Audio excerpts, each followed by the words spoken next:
Sa araw na ito, isang karagdagang kaalaman na inyong mapagpupulutan ng aral. Bakit nga ba masarap mamuhay sa isang probinsya?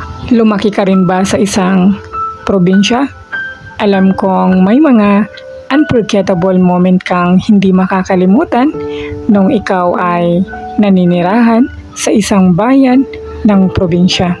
Sa murang edad, isa rin ako sa nakaranas ng tahimik, sariwang hangin, bulubundukin, masaganang halaman at isang lugar kung saan nagkaroon ng kahulugan ang aking buhay.